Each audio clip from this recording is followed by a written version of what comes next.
Nama aku Amanda. Aku Nandari. Aku Asyifa.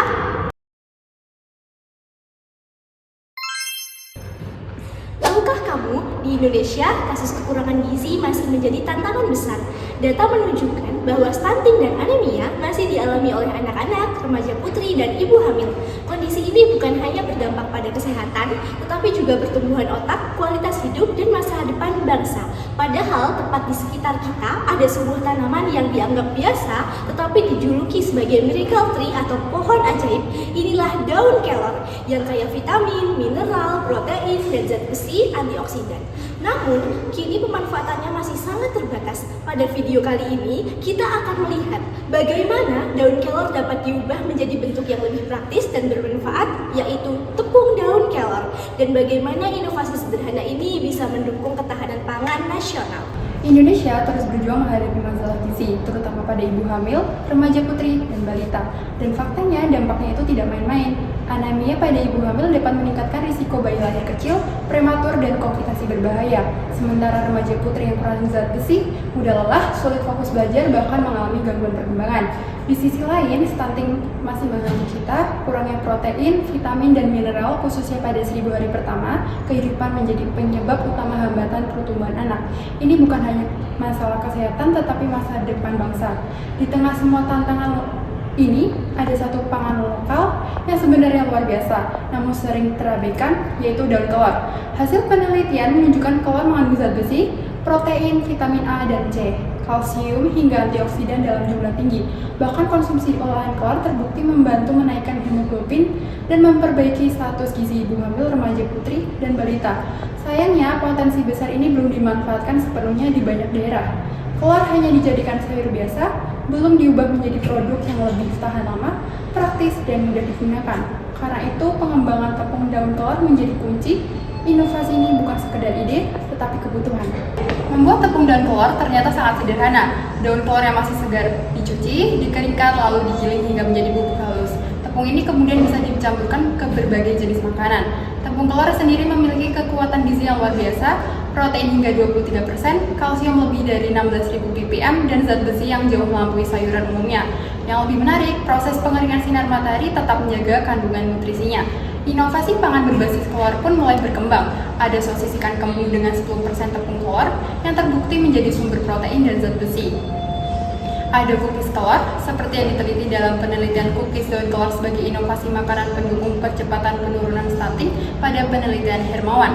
Produk olahan protein seperti nugget atau sosis seperti pada penelitian Arifin dan kawan-kawan, mie seperti penelitian Martianti dan kawan-kawan dengan judul sifat organoleptik mie instan tepung ubi jalar putih penambahan tepung daun kelor, bubur untuk bayi yang menjadi MPASI, lalu minuman fortifikasi, dan ada pula puding kelor yang digunakan dalam edukasi gizi untuk pencegahan stunting.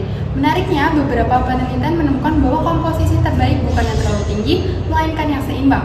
Pada penelitian cookies misalnya, formula dengan 15 gram tepung telur menghasilkan rasa, warna, dan tekstur yang paling diterima panelis, namun tetap kaya protein. Semua ini membuktikan satu hal, telur dapat berubah menjadi makanan bergizi, lezat, dan diterima masyarakat.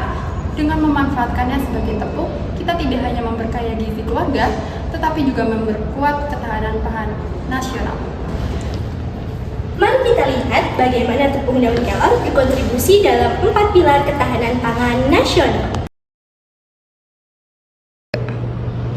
Kalau bicara soal kesetiaan, daun kelor sebenarnya punya potensi yang besar.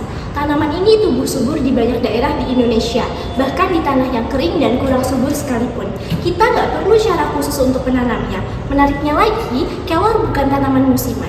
Daunnya bisa dipanen berkali-kali dalam setahun sehingga suplai bahan bakunya cenderung stabil.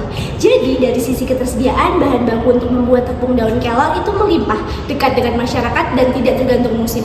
Hal ini menjadi modal penting untuk ketahanan pangan di Indonesia. Melihat pilar yang kedua yaitu akses. Bentuk tepung membuat kelor jadi jauh lebih mudah untuk dimanfaatkan. Secara ekonomi, daun kelor itu murah. Bahkan di beberapa daerah, orang masih menganggapnya itu tanaman liar sehingga bisa diambil secara gratis. Ketika diolah menjadi tepung, memang ada biaya tambahan untuk proses pengeringan, penggilingan, dan juga pengemasan. Tetapi secara keseluruhan, produk ini itu tetap terjangkau untuk banyak kalangan. Dari sisi konsumsi, bentuk tepung juga membantu mengatasi masalah rasa dan aroma daun kelor yang sering dianggap lamu atau bahkan pahit, terutama oleh anak-anak. Dalam bentuk tepung, kelor bisa dicampurkan ke berbagai jenis makanan seperti bubur bayi, roti, mie, cookies, sup, atau produk olahan lainnya. Protein seperti nugget dan juga sosis. Dengan kata lain, bentuk tepung membuat kelor lebih universal dan bisa dikonsumsi oleh berbagai kelompok usia sosial tanpa mengubah kebiasaan makanan masyarakat terlalu jauh.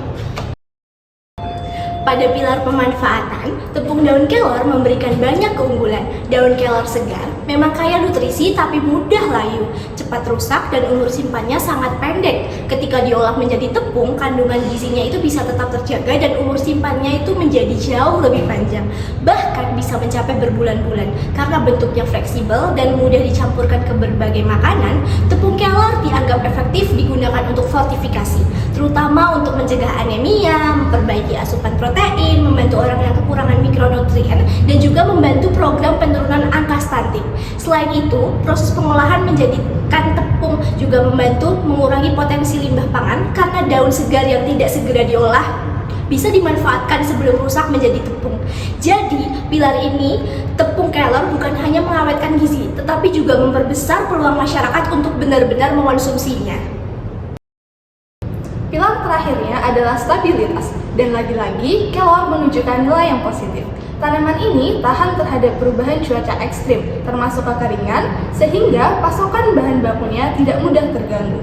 Bahkan di kondisi lingkungan yang kurang ramah sekalipun, tanaman ini tetap bisa tumbuh. Selain itu, produk akhirnya, tepung daun kelor punya daya simpan yang panjang selama disimpan dalam kondisi kering dan tertutup rapat. Karena itu, tepung kelor bisa disimpan, didistribusikan, bahkan dijadikan stok cadangan pangan tanpa risiko cepat rusak. Ini berarti pasokannya tidak hanya tersedia, tapi juga terjamin dalam jangka panjang. Inovasi berbasis tepung daun kelor bukan hanya soal menciptakan produk baru, tetapi juga membuka peluang bagi pemberdayaan petani, pengembangan UMKM inovatif, pencegahan stunting, perbaikan pola konsumsi, dan memperkuat ketahanan pangan bangsa. Bayangkan, jika setiap dapur di Indonesia memiliki satu toples kecil tepung kelor yang siap dicampurkan ke makanan sehari-hari. Kita tidak hanya makan, tapi membangun masa depan yang lebih sehat.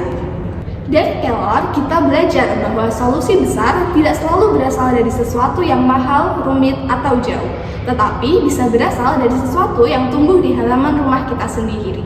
Dengan ilmu, kreativitas, dan kepedulian, tepung daun kelor dapat menjadi inovasi pangan yang memperkuat ketahanan pangan nasional. Mari kita mulai dari rumah, dari piring makan kita, dan dari pilihan pangan yang lebih bijak. Kelor untuk Indonesia lebih sehat, kuat, dan mandiri.